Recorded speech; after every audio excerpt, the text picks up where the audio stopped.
जय जगन्नाथ सांगने आसतु आज आम जाना कि बछा बछा अनुचिंता। तो आपण मैंने भिडियोटी को निश्चित पूरा देखिए, एथि बहुत किसी शिखा आपण मानक मिल। तो निश्चिंत भिडियोटी को लास्ट पर्यंत देखिए। मंदिर किंबा कौन से शुभ काम घर को फेरिबा परे संगे संगे गुड़ धोइबा उचित नुहे, कारण मंदिर आम सहित सकारात्मक शक्ति किछि समय पाई आम सांगरे रही थाए। संध्या परे घर को भंगा भंगी जिनिस किंबा लुहा जिनिस आणतु नहीं एवं संध्या समय रे घर झाड़ू करंतु नहीं कि भजन करने उचित नुहे। घर बाड़ी रे तुलसी गछ अशोक गछ रहिबा शुभ होता है। यही गछ घर बाड़ी रे लगेले घर को नकारात्मक शक्ति प्रवेश करि न थाए। तो आपणक घरे तुलसी गछ और अशोक गछ निश्चिंत लगातु, बहुत शुभ हुए। बाथरूम भितर हनुमान चालीसा भजन अन्य कौनसी मन बोलिबा उचित नुहे, मंत्र बोलिबा उचित नुहे। यह द्वारा घरे अनेक प्रकार असुविधा भोगिबाकू पड़ी थाए एवं मंत्रर अपमान मध्य होता है। तो आपण बाथरूम रे किस माने हनुमान चालीसा किछि प्रकार मंत्र पढ़िबा कथा नुहे।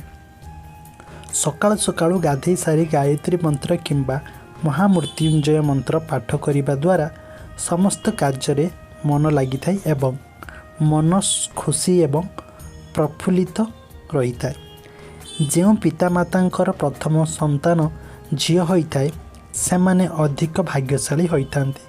भगवान झील तांकु दियंती जे माने झील को ठीक भावे पालन करिपारिबे।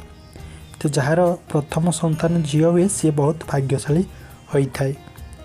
कहा बाड़ी बगीचारू फूल चोरी करी ठाकुरंक पूजा करने उचित नुहे, यह द्वारा महापाप होता है। जी गछ लगे तार ही केवल फूल तोलिबार अधिकार रही है एवं चोरी फूल भगवान ग्रहण करती नहीं।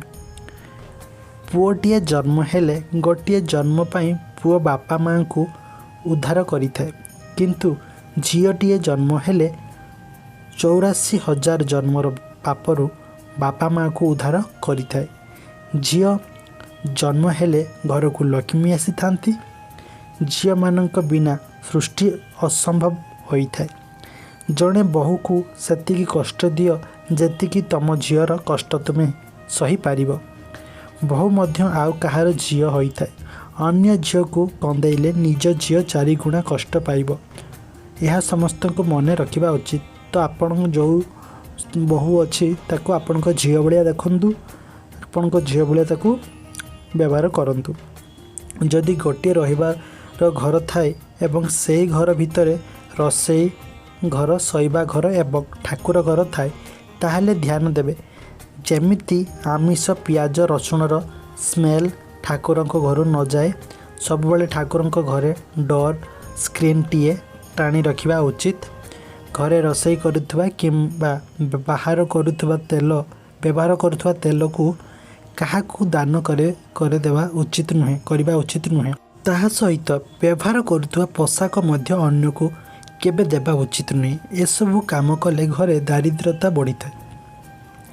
आमिष खाइथिबा लुगा, झाड़ा परिस्रा जाउथिबा लुगा, मासिक धर्म समय रे पिंधिथिबा लुगा को पिंधि ठाकुरंक पूजा करिबा उचित नुहे। ठाकुरंक पूजा करिबा पई सफा परिष्कार एक अलग लुगा रखिबा उचित। ब्राह्मण साधु संत को केबे असम्मान करंतु नाही। ब्राह्मण साधु संत मानकर सेवा करिबा भाग्य रे थिले मिलिथाए। सेमानंकर सेवा कले अनेक पुण्य मिलता है। सकाळु स्वामी उठिबा पूर्वरु जो नारी प्रथमे उठी थांती घरर बासी काम सारी गाधुआ काम सारी दे थांती से सुलक्षणा नारी होई थांती। दर्शक बंधु आपण माने भिडियोटी कौ स्थान देखुंती निश्चिंत आम कमेंट बॉक्स रे कमेंट करी आमको जनइबे। आमको जना पड़े जे आम भिडियो कौ स्थान जाई पहुँची पारुछि। तो आमको बहुत मतलब मोटिवेट मिल कि आम भिडियो ये पहुँची पार्छ। निश्चित कमेंट करके आप कौटू देखुंत गोटे जनइबे।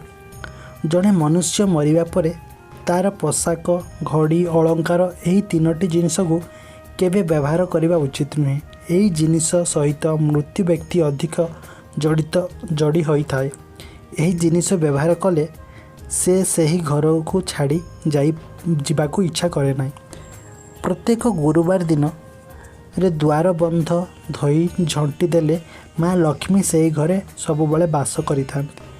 ଝଟି ଚିତା ଦେଖିଲେ ଘରକୁ ଅଶୁଭ ଶକ୍ତି ପ୍ରବେଶ କରିପାରିବ ନଥାଏ। ପ୍ରତ୍ୟେକ ଗୁରୁବାର ଦିନେ ଦ୍ୱାର ବନ୍ଧ ଧୋଇ ଝଣ୍ଟି ନିଶ୍ଚିନ୍ତ ଦେବେ। ଯେମିତି ସବୁ ତ ଗୁରୁବାର ପୂଜାରେ ଦିଅନ୍ତି, କିନ୍ତୁ ଆପଣ ପ୍ରତ୍ୟେକ ଗୁରୁବାରରେ ଦ୍ୱାର ବନ୍ଧରେ ଝଣ୍ଟି ଦେଲେ ଆପଣଙ୍କର ଶୁଭ ହୋଇଥାଏ ଓ ଅଶୁଭ ଶକ୍ତି ପ୍ରବେଶ କରିପାରିନଥାଏ। ଲକ୍ଷ୍ମୀ ପୁରାଣ ଅନୁସାରେ ଅମାବାସ୍ୟା ସଂକ୍ରାନ୍ତିରେ ନାରୀ ଏବଂ ପୁରୁଷକୁ ରାତିରେ ଭାତ ଖାଇବା ଉଚିତ ନୁହେଁ। ଏହି ରାତିରେ ରୁଟି କିମ୍ବା ଅନ୍ୟ ଜଳଖିଆ ଖାଇବା ଉଚିତ। ପ୍ରତ୍ୟେକ ଦିନ ଘରେ ଗୀତା ଭାଗବତ ହନୁମାନ ଚାଳିଶା ପଢ଼ିଲେ ଠାକୁରଙ୍କ ନାଁ ଜପ କଲେ ସେହି ଘରେ ଯଦି ଅଶାନ୍ତି ଥାଏ ତାହେଲେ ଧୀରେ ଧୀରେ ଦୂର ହୋଇଯାଏ। ଗୋଟେ ମାସ ପଢ଼ିଲେ ଜାଣିପାରିବେ। ସ୍ତ୍ରୀ ଲୋକମାନେ କେବେ ବି ନିଜ ସ୍ୱାମୀଙ୍କରୁ ମୁଣ୍ଡ ଛୁଇଁବା, ରାଣ ପକାଇବା, ନିଜକୁ ପ୍ରମାଣିତ କରିବା ଉଚିତ ନୁହେଁ। ଏହାଦ୍ୱାରା ସ୍ୱାମୀଙ୍କର ଅମଙ୍ଗଳ ହୋଇଥାଏ। ଆପଣ ଯେ ସ୍ୱାମୀଙ୍କର ନାଁ ନେଇ ରାଣ ପକାଇ ଦେଉଛନ୍ତି କି ମୁଣ୍ଡ ଛୁଇଁ ରାଣ ପକାଉଛନ୍ତି, ସେ କେବେ ବି କରିବେନି, ଅମଙ୍ଗଳ ହୋଇଥାଏ। କେବେ ବି ଅନ୍ଧାର ଘରେ ବସିବା, ଶୋଇବା, ଖାଇବା ଉଚିତ ନୁହେଁ। ଅନ୍ଧାର ଘରେ କେବଳ ନକାରାତ୍ମକ ଶକ୍ତି ହିଁ ବାସ କରେ ଏବଂ ଅନ୍ଧାର ଘରେ ଖାଇଲେ, ଶୋଇଲେ, ବସିଲେ ସେହି ଘରେ ଅଲକ୍ଷ୍ମୀ ବାସ କରିଥାନ୍ତି। କେହି ବ୍ୟବହାର କରୁଥିବା ସିନ୍ଦୁର ଏବଂ ଚୁଡ଼ିକୁ ଲଗାଇବା ଉଚିତ ନୁହେଁ। ଏହାଦ୍ୱାରା ଗ୍ରହମାନଙ୍କର ଖରାପ ପ୍ରଭାବ ପଡ଼ିଥାଏ ଏବଂ ଅଶାନ୍ତି ସୃଷ୍ଟି ହୋଇଥାଏ। ତ ଆପଣ ନିଜ ଯେଉଁ ବ୍ୟବହାର କରୁଛନ୍ତି କରିବେ, ଆଉ କାହାର ସିନ୍ଦୁର ଚୁଡ଼ି ମାଗିକି ପିନ୍ଧିବେ ନାହିଁ। ଛୋଟ ପିଲାମାନେ ଯଦି ଡରୁଛନ୍ତି, ଚମକୁଛନ୍ତି, ତାହେଲେ ସଜନା ପତ୍ର, ବଢ଼ିଆଳ ପତ୍ର ଏବଂ 7ଟି ଦୁବରେ ଝାଡ଼ି ଦିଅନ୍ତୁ କିମ୍ବା ଗାଈର ଲାଞ୍ଜରେ ଟିକିଏ ଝାଡ଼ି ଦିଅନ୍ତୁ। ଏମିତି କଲେ ଏହା ବିଶ୍ୱାସ ରହିଛି ଯେ ପିଲାମାନଙ୍କର ଡର ଦୂର ହୋଇଯିବ। ଗରୁଡ଼ ପୁରାଣରେ ଜନ୍ମ, ମୃତ୍ୟୁ, ସ୍ୱର୍ଗ, ନର୍କ, ମୃତ୍ୟୁ ପୂର୍ବରୁ କାମ, ମୃତ୍ୟୁ ପରର କାମ, ଜ୍ଞାନ, ବିଜ୍ଞାନ, ନୀତି ନିୟମ ବିଷୟରେ ବର୍ଣ୍ଣନା କରାଯାଇଛି। ଗରୁଡ଼ ପୁରାଣକୁ ଜୀବନରେ ସମସ୍ତଙ୍କୁ ଥରେ ହେଲେ ମଧ୍ୟ ପଢ଼ିବାକୁ ଉଚିତ। ହିନ୍ଦୁ ଶାସ୍ତ୍ର ଅନୁସାରେ 18 ଖଣ୍ଡ ପୁରାଣ ମଧ୍ୟରୁ ଗରୁଡ଼ ପୁରାଣ ଅନ୍ୟତମ। ଏଥିରେ ଗରୁଡ଼ଙ୍କର ଜୀବନ ମୃତ୍ୟୁକୁ ନେଇ ସମସ୍ତ ପ୍ରଶ୍ନର ଉତ୍ତର ଶ୍ରୀହରି ବିଷ୍ଣୁ ଦେଇଛନ୍ତି। ଏହି ପୁରାଣକୁ ଜୀବନରେ ଥରେ ନିଶ୍ଚୟ ପଢ଼ିବା ଉଚିତ। ତ ନିଶ୍ଚିତ ଆପଣ ଗରୁଡ଼ ପୁରାଣ ଥରେ ପଢ଼ିକି ଦେଖନ୍ତୁ। ସବୁବେଳେ ଏକଲା ରହିବା ଅଭ୍ୟାସ କରିନେବା ଉଚିତ, କାରଣ କେତେବେଳେ କିଏ ମଧ୍ୟ ଛାଡ଼ିକି ଚାଲି ଯାଇପାରେ। ସିଏ ସାଙ୍ଗ ହେଉ କି ପରିବାର ଲୋକ କିମ୍ବା ପ୍ରେମ ସମ୍ପର୍କ ହେଉ। ଯେଉଁ ଲୋକମାନଙ୍କର କାମ ହିଁ ଖରାପ କହିବା, ସେ ନିଶ୍ଚୟ ଆପଣଙ୍କୁ ଖରାପ ହିଁ କହିବେ। ଆପଣ ଯେତେ ଭଲ ବନିଗଲେ ମଧ୍ୟ ସେ ଆପଣଙ୍କୁ ଖରାପ କହିବେ। ସେଥିପାଇଁ ଲୋକମାନଙ୍କ କଥାକୁ ଧ୍ୟାନ ଦେବା କଥା ନୁହେଁ। ଟେନସନ୍ ଏମିତି ଏକ ଗିଫ୍ଟ ଅଟେ ଯାହାକୁ ଆମର ନିଜ ଲୋକମାନେ ଆମକୁ ଦେଇଥାନ୍ତି। ଆମେ ଯାହାକୁ ଯେତେ ନିଜର ଭାବିବା, ସେମାନେ ହିଁ ଆମକୁ ସେତେ ଅଧିକ ଟେନସନ୍ ଦେଇଥାନ୍ତି। ତ ଆପଣ ଦେଖିବେ, ଯେଉଁମାନଙ୍କୁ ଆପଣ ଅତି ଭଲ ପାଉଥିବେ, ଯେତେ ନିଜର ଭାବୁଥିବେ, ସେଇମାନେ ହିଁ ଆପଣଙ୍କୁ ବେଶୀ ଟେନସନ୍ ଦେଉଥିବେ। କାହା ସହିତ ସମ୍ପର୍କ ଯୋଡ଼ିବାର ଅଛି ତ ତାରିଫ କରିବା ଶିଖ, କିନ୍ତୁ ସମ୍ପର୍କ କାଟିବାର ଅଛି ତ ମୁହଁରେ ସତ କହିବାକୁ କହି ଦେଖ। ଯଦି ଆପଣଙ୍କୁ କିଏ ଜଣେ ଭୁଲ କରୁଛି, ତାକୁ ତା ମୁହଁରେ କହିଦେଉଥିବେ ଏଇଟା ଭୁଲ କରୁଛି କି ଏଇଟା ଠିକ୍ ନୁହେଁ, ସିଏ ଦେଖିବ ଆପଣଙ୍କ ସହିତ ସମ୍ପର୍କ କାଟିଦେବ କି ଝଗଡ଼ା କରିବ। ମିଛ କହିବ କି ହଁ ତୁ ଭଲ କରୁଛୁ, ଇଏ କରୁଛୁ, ସେ ତା ପାଇଁ ଭଲ। ବାସ୍ତୁଶାସ୍ତ୍ର ଅନୁସାରେ ଘରର କବାଟ ଏବଂ 2 ବନ୍ଧ ହେଉଛି ରକ୍ଷା କବଚ। ପ୍ରତିଦିନ ଠାକୁର ପୂଜା ସମୟରେ କବାଟ ଏବଂ ଦ୍ୱାର ବନ୍ଧକୁ ପୂଜା କରିବା ଉଚିତ। ଘରକୁ କେହି ବି ଖରାପ ଶକ୍ତି ପ୍ରବେଶ କରିପାରିବେ ନାହିଁ। ବାସ୍ତୁଶାସ୍ତ୍ର ଅନୁସାରେ ଘରର କବାଟ 2 ବନ୍ଧ ହେଉଛି ରକ୍ଷାର କବଚ। ମାନେ ଆମର ଯେଉଁ ଘରେ ଅଛି କବାଟ, ଯେଉଁ ମେନ୍ ଦ୍ୱାର, ସେ ଯେଉଁ ବନ୍ଧ तो आपन जो ठाकुर पूजा करछंती सेठी सिंदूर फिंदूर लगे चंदन लगे टे पूजा करदेवे।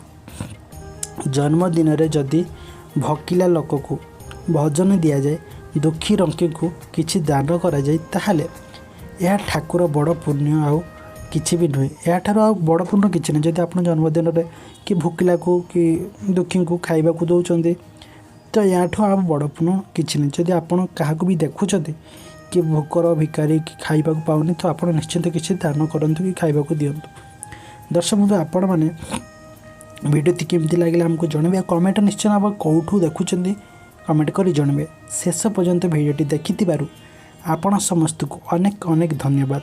एमती शिक्षण भिडियो प्रत्येक दिन देखापी आम चैनल को सब्सक्राइब निश्चित करूँ। आ कमेंट रे आपण कौ जिलूर देखुं निश्चित कमेंट करेंगे तो आम जापर आम भिडियो कौ स्थान जाई पहुँची पार्छ। जय जगन्नाथ।